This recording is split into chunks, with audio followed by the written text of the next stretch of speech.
A lot of people have been asking how I'm powering all the lights and everything I have in this yurt. So today I want to talk about what I chose for power. This is the Jackery 3000 Pro. It was sent to me by Jackery. This is a sponsored video. They wanted me to check it out and give it an honest review. And since I was looking for something for my yurt to power it, I agreed. You guys know I don't do very many sponsored videos.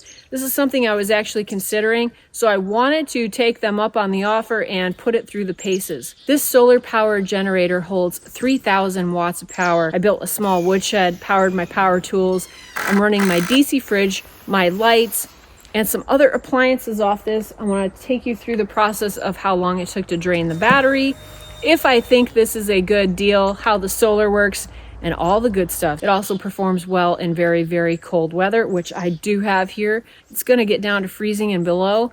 I wanted something that was going to be able to handle my power needs, plus handle the cold, and be portable.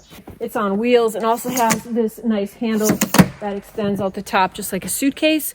It's over 60 pounds. I wanted a big capacity, but something portable that I could use at my other locations as well. So let's see if this fits the bill, and I'll tell you if I would recommend this or not. I already own a smaller Jackery unit, so I knew the quality was there. When I was considering power for the yurt, I knew one thing. I want it super simple. I've been working really hard on this place, and I don't want to think about more than I have to. So that's where a system like this has its merit. It is a plug and play. You don't have to know anything to get this to work. It's really easy to just see what's going on and understand how to use it. It's just simple push of a button. You want your USB ports on, you push a button. You want your DC running, push a button. You want your AC running, push a button. You want to see what your inputs and outputs are, push a button. It's really simple. I didn't want to overthink a solar system at this point for the yurt. Now this does come with solar panels, which I've had very limited ability to test because ever since I received this, Michigan has not had but an hour or two of sun. No joke. If you live in Michigan, you know what I'm talking about. So the solar option may be a little bit tricky here. I tried it, but didn't have much luck getting any sun to put an input into this thing. So far, it has been just a beast. I'm super impressed with this. It was like over a week and a half before this thing got low enough for me to be concerned about charging it. So I was really impressed. So I'm just gonna cut this whole woodshed using this and see what happens. The first major test for my power station was going to be building my woodshed. This is a small woodshed behind my yurt, and I was going to be using my miter saw and my skill saw to see how it performed. Okay, I got about 8 more cuts to do, but let's check and see how much power. Oh my word, I barely used any. It was on 97 when I started. Oh my goodness, that's pretty freaking great. It's getting dark, so I'm gonna roll this thing back in and plug it back into my fridge. We'll just see how long it takes to run this thing out. Weighing 62 pounds, I'm really, really glad this thing has wheels. I also put it on a little dolly, and I slip it underneath the counter in my kitchen. Really great place to have my power available. Here I'm powering some lights, and then I'm going to plug in my DC fridge. This is a Dometic fridge and freezer. You can have it on either setting, but the great thing is you can use DC power for this, which is way more efficient. So definitely that's the way I'm powering my fridge here.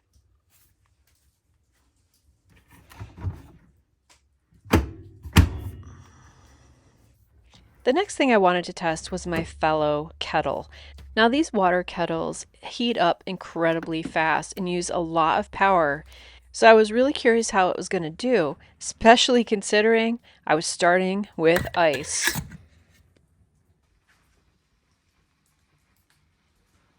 Cool thing about these power stations is it tells you how much power is being consumed. It was probably less than a minute and a half, and I had hot water. With the kettle done, you can see the power is reduced, and all you have to do is tap off the AC power. Got our fridge plugged in right here. Here I've got my 2 USB lights plugged in. And all of that combined is taking 5 watts of power right now. Are you 5 watts of power? I still had some cuts to go for my woodshed, so I'm plugging in the skill saw and getting started.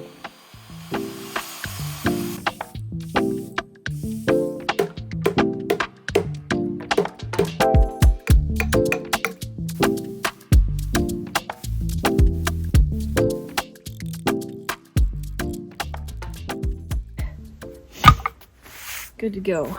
That worked out great. Super powerful. Didn't skip a beat running that big skill saw. That's awesome. It didn't even move. It was at, well, I think it was at 77 before I made those cuts. That's great.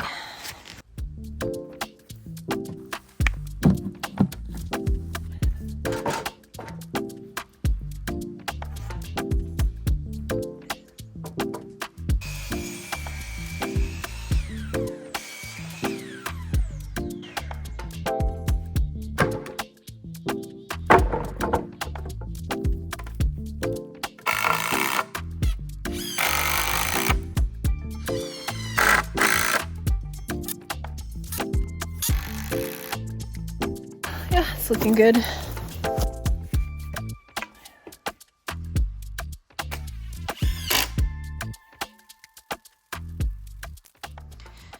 Well, I got the little woodshed done here. Painted it black to kind of just protect the wood, but also it just blends into the environment better. But it's right here. That's where I bring in my wood, this side of the yurt. So it's really close. So it'll be nice to have that filled up. And miracles of all miracles, the sun broke through the clouds. So I was in a hurry to try to see if I could capture any of this sun and check out these panels. But I will say, this is the one flaw of this whole system. These panels are very rigid. Though they fold up nicely, they do not unfold very nicely. It really is a bit of a trick to get them to stand up. And they only have the 2 little legs in the back to support them. I do think this is an area Jackery could improve on.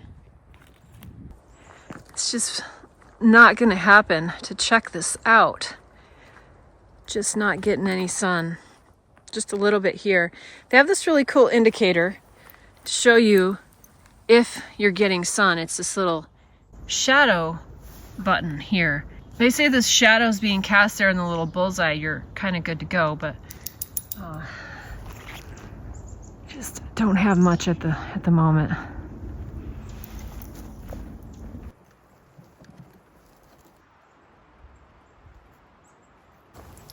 Plugs in very easy there at the top, and then in the back. Very simple setup. It says for input I'm getting nothing.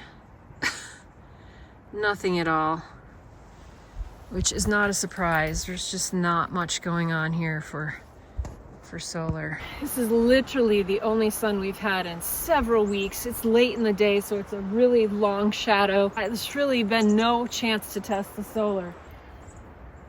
Solar plugs do have a nice couple of spots for USBs, which is a really unique feature, and the cords are nice and long. So far, it's saying nothing. No input. So I don't know. I don't know if I'm doing something wrong or if there's just literally, you know, not enough sun. Should be something registering, I feel like. After checking the Jackery website, I'm pretty sure I had these cords plugged in wrong. It's pretty low, pretty weak. I'll have to give it another shot the next time we get sun, but I don't know when that'll be. All right, I'm down to 6%, and I've got to do like a 2-hour drive right now, so I'm going to try plugging it into my truck and see how that does. But we're at 6%. I'll start my truck up and go. If you plug this into a wall socket AC power to recharge it, it took less than 2 hours to charge this thing back to 100%. It was super fast. So at the end of the day, I highly recommend this if you want something that's portable and has a ton of power. charges quickly through multiple sources like solar, AC, and DC. This was the ticket for right now for me. I may change in the future, but for right now, I can't recommend this enough. And Jackery's running an amazing special on these right now, so you're gonna wanna check it out before time is up. Hope you like this video, guys. Link below to the Jackery, and I'll see you in the next one. This girl in the woods. She gone. Oh, and don't forget to get outside and get happy.